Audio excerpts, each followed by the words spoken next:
क्या दोस्तों आप भी शिक्षा शास्त्र में अच्छे नंबर लाना चाहते हैं, अच्छे अंक प्राप्त करना चाहते हैं, टॉपर बनना चाहते हैं तो उस वीडियो की स्किप मत करना। इस वीडियो में आगे मैं आपको बताऊंगा किस प्रकार से क्वेश्चन आते हैं और कैसे उसका उत्तर अपने शब्दों में आपको देना है, वो तरीका आपको बताने वाले हैं। तो दोस्तों बहुत इंपॉर्टेंट मॉडल पेपर ये है और अगर आपको अच्छा नंबर लेकर आना है तो पिछले 5 सालों का जो मॉडल पेपर है उसे उठा के बस आप प्रैक्टिस कर लीजिए, एक बार अच्छे से रिवाइज कर लीजिए।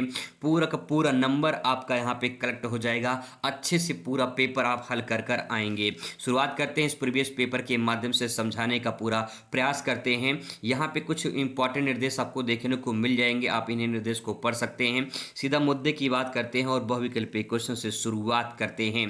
यहाँ पे जो भी ऑप्शन सही होगा उसको आपको जो अपने उत्तर पुस्तिका में लिखना होगा और सीधा हम लोग आ जाते हैं यहाँ पे क्वेश्चन पर। कह रहा है कि भूकंप तीव्रता मापने का पैमाना जो है वो क्या है, तो उसमें रिक्टर स्केल है, न्यूटन स्केल है, पास्कल स्केल है या फिर एसआई स्केल है। तो जवाब इसमें हो जाएगा रिक्टर स्केल, इसमें आपका करेक्ट आंसर हो जाएगा। अगला प्रश्न है, कह रहा है कि निम्न में से कौन सी मानसिक अस्वस्थता का कारण है? संघर्ष, तनाव, चिंता, इनमें से सभी, यही आपका करेक्ट आंसर हो जाएगा।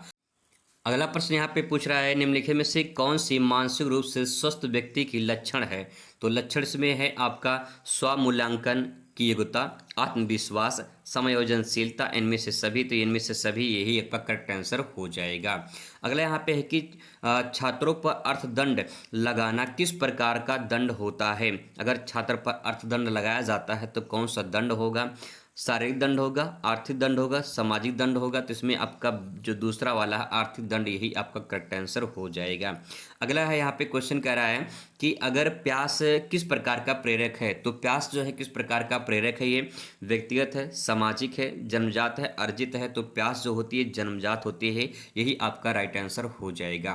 तो ये 5 क्वेश्चन जो है आपके पेपर में कुछ इस प्रकार से आ सकते हैं। 5 बहुविकल्पीय क्वेश्चन जो है यहाँ पे हम लोग कवर कर लिए हैं। अब बात करते हैं जो आपका अति उत्तरीय क्वेश्चन आता है उसको, और उससे पहले निश्चित उत्तरीय प्रश्न आपको 2 से 6 वो क्वेश्चन देखने को मिलेंगे। तो पहले निश्चित उत्तरीय प्रश्न आइए कवर करते हैं, फिर इसके बाद बात करेंगे अति उत्तरीय प्रश्न की।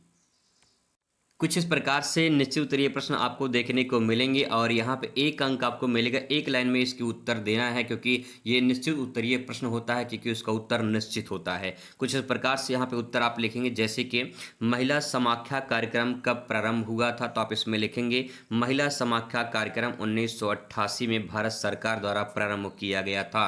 ठीक है, नेक्स्ट दूसरा क्वेश्चन देखिए, अगला यहाँ पे है, मैकडूगल ने कितनी मूल प्रवृत्तियां बताई हैं? तो मैकडूगल ने 14 मूल प्रवृत्तियां बताई हैं। इस प्रकार से हो जाएगा।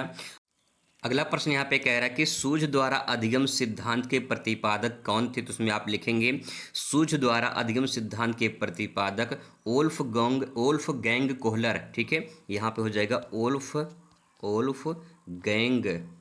Gang Kohler. तो कोहलर का नाम ध्यान रखेंगे, कोहलर का नाम इसी इंपॉर्टेंट है, लास्ट में कोहलर आप ध्यान रखेंगे। ठीक है, अगला क्वेश्चन यहाँ पे है, कह रहा है यहाँ पे कि प्रासंगिक अंतर्बोध परीक्षण का संबंध किस प्रकार के परीक्षण से है?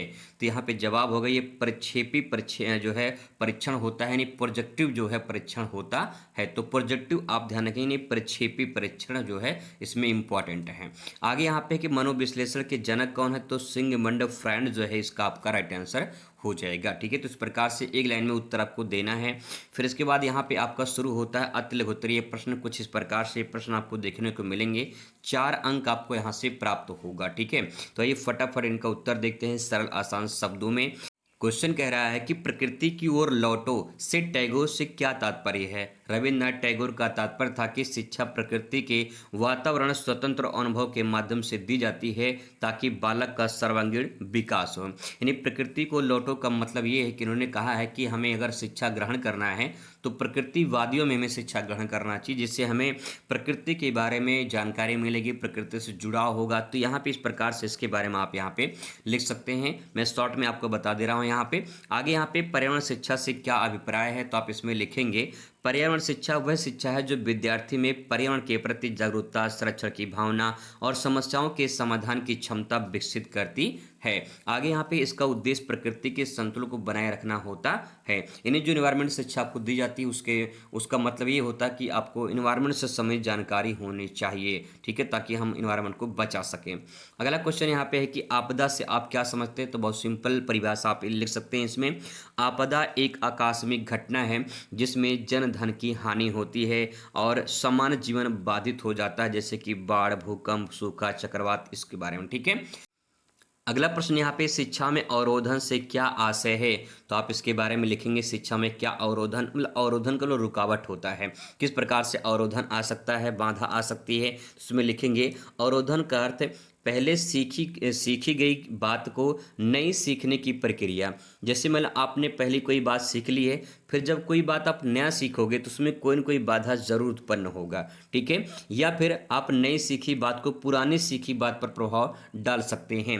यानी कहने का मतलब बहुत ही सिंपल कह रहा है कि आपने पहले ही बात कोई सीखा है, ठीक है, बाद में जब कोई नया चीज़ आप सीखने जाओगे तो उसमें कुछ ना कुछ अवरोधन जरूर होगा, कुछ न कुछ समस्या जरूर होगा। तो यहाँ पे जो अवरोधन, जो रुकावट हो रही है, उसी के बारे में आपको यहाँ पे लिखना है, ठीक है। एग्जाम्पल और आप दे सकते हो उसमें, जैसे मान लो कि पहले अपने विद्यालय में आपने किताब से पढ़ा, फिर नोट से पढ़ा, फिर इसके बाद क्वेश्चन बैंक से पढ़ा, तो जो पुरानी चीज़ें थी, जब आप नई चीज़ पढ़ोगे तो उसमें कुछ ना कुछ समस्या जरूर सामने आती हैं, तो वही बात आपको यहाँ पे लिखना है, ठीक है। आगे क्वेश्चन देखिए, कह रहा है कि भारत में नारी शिक्षा के मार्ग में आने वाले 4 बाधाएं लिखे, तो 4 बाधाएं लिख सकते हैं। गरीबी बाधा है, सामाजिक कुरीतियां यानी बुराइयां बाधा है, अशिक्षा जरूरत की कमी बाधा है, बाल विवाह। तो इस प्रकार से यहाँ पे 4 पॉइंट है, इनके बारे में थोड़ा थोड़ा ले देंगे तो पूरा अंक आपको यहाँ से मिल जाएगा।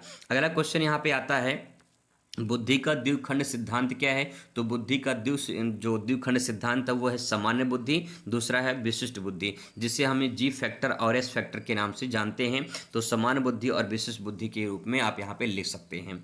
इसके बाद यहाँ पे क्वेश्चन शुरू होगा आपका लघु उत्तरीय प्रश्न, जिसमें से आपको यहाँ पे 6 अंक प्राप्त होंगे। कुछ इस प्रकार से प्रश्न आपको देखने को मिलेंगे, तकरीबन 1 पेज में आपको उत्तर लिखना पड़ेगा, तब जाके पूरा नंबर आपके यहाँ से मिलेगा। आइए एक एक करके समझने का प्रयास करते हैं। कर रहा है मानसिक स्वास्थ्य विज्ञान के उद्देश्यों का जो है वर्णन कीजिए। तो यहाँ पे आप हेडिंग डाल देंगे मानसिक स्वास्थ्य विज्ञान के प्रमुख उद्देश्य निम्नलिखित यहाँ पे दिए गए हैं। 6 नंबर का प्रश्न है, 6 पॉइंट आप लिखेंगे, इसके बारे में थोड़ा थोड़ा आप यहाँ पे बयां करेंगे तो आपको पूरा नंबर मिलेगा। जैसे कि पहला है मानसिक रोगों की रोकथाम करना, यानी जो मानसिक स्वास्थ्य विज्ञान उद्देश्य होता है वो मानसिक रोगों को रोकथाम के लिए होता है। दूसरा, व्यक्तित्व को संतुलित विकास के लिए होता है। तीसरा, समायोजन क्षमता के विकास के लिए होता है। नेक्स्ट है मानसिक समस्याओं को पहचानना और उपचार करना होता है। और तनाव एवं संघर्ष को निपटाने की क्षमता को विकसित करना होता है। और सुखी एवं संतुलित जीवन को जीने की प्रेरणा देता है। तो इस प्रकार से ये पॉइंट है, इस पॉइंट को जो है आप यहाँ पे लिख सकते हैं अपने शब्दों में बयां करके। अगला प्रश्न है मानसिक स्वास्थ्य की विशेषताओं का संक्षिप्त वर्णन कीजिए। तो इसकी क्या विशेषताएं हैं, मानसिक स्वास्थ्य किसके बारे में लिखेंगे। अगर आपका मानसिक स्वस्थ है, पूरी तरह से स्वस्थ आप हैं, तो यहाँ पे देखिए पहला, आत्मविश्वास और आत्मसंतोष उत्पन्न करता है, पहला पॉइंट। दूसरा, भावनात्मक संतुलन होता है आपके अंदर। नेक्स्ट है सामाजिक समायोजन की क्षमता बढ़ती है, यानी समाज में एडजस्टमेंट आप कर पाते हैं। नेक्स्ट है निर्णय लेने की क्षमता, आप सही डिसीजन ले पाते हैं, सही क्या है गलत क्या है। अगला है वास्तविकता को स्वीकार करने की प्रवृत्ति आपके अंदर विकसित हो जाती है कि वास्तविक क्या है, सच्चाई क्या है। नेक्स्ट एक कर्तव्यनिष्ठ एवं सकारात्मक दृष्टिकोण, नजरिया आपका हो जाता है कि आप अच्छा काम कर सकते हैं, अच्छा सोच सकते हैं। तो इस प्रकार से इसके बारे में आप यहाँ पे लिख सकते हैं। इसके बाद यहाँ पे क्वेश्चन नेक्स्ट शुरू होगा, सीखने में प्रभाव के नियम को स्पष्ट कीजिए। इस प्रकार से क्वेश्चन आपको देखने को मिलेगा, तो आप इसमें लिखेंगे कि प्रभाव के नियम के अनुसार जब किसी कार्य के बाद सुखद परिणाम मिलता है तो उस कार्य को दोहराने की संभावना बढ़ जाती है, और यदि परिणाम दुखद होता है तो दोहराने की संभावना कम हो जाती है। सिंपल सी बात यही है कि अगर आप जो है कोई काम कर रहे हैं, उसमें अच्छा परिणाम मिलता है तो आप दोबारा उस काम को करना चाहोगे या फिर आगे भी करना चाहोगे। लेकिन अगर परिणाम दुखद है, घटिया परिणाम आया है, तो शायद कोई दोबारा आगे करना चाहेगा। यही प्रभाव का नियम है। यह सिद्धांत जो है इसमें लिखेंगे थॉर्नडाइक ने जो है इसमें दिया है, प्रतिपादन किया है। उदाहरण के तौर पे विद्यार्थी के अच्छे अंक मिलने पर वह अधिक और अध्ययन करने की प्रेरित होते हैं। तो इस प्रकार से आप एग्जाम्पल भी यहाँ पे लिख सकते हैं। आगे यहाँ पे क्वेश्चन नंबर नेक्स्ट है, कह रहा कि जनसंख्या शिक्षा का अर्थ स्पष्ट कीजिए। तो कैसे इसके बारे में लिखेंगे? जनसंख्या शिक्षा वह शिक्षा है जो विद्यार्थी को जनसंख्या वृद्धि, उनके कारण, प्रभाव, नियंत्रण के उपाय के बारे में जागरूक बनाती है। इसका उद्देश्य परिवार के नियोजन, स्वास्थ्य, जीवन संसाधनों के संतुलित उपयोग के प्रति जागरूकता को विकसित करना होता है। यानी जनसंख्या के बारे में पूरी की पूरी प्रक्रिया जो होती है, जनसंख्या वृद्धि से लेकर उसके रोकने के उपाय तक, सब कुछ जो है जनसंख्या शिक्षा के अंतर्गत आता है। क्वेश्चन नंबर नेक्स्ट है, क्वेश्चन इंपॉर्टेंट है कि गांधी जी के शैक्षिक विचारों पर प्रकाश डालिए। तो इस प्रकार से क्वेश्चन आपको देखने को मिलेंगे। इसमें लिखेंगे बुनियादी शिक्षा होना चाहिए, गांधी जी ऐसा मानते थे, यानी नैतिक और व्यवहारिक शिक्षा पर बल देना चाहिए। शिक्षा का माध्यम मातृभाषा में होना चाहिए और शिक्षा का उद्देश्य चरित्र निर्माण होना चाहिए।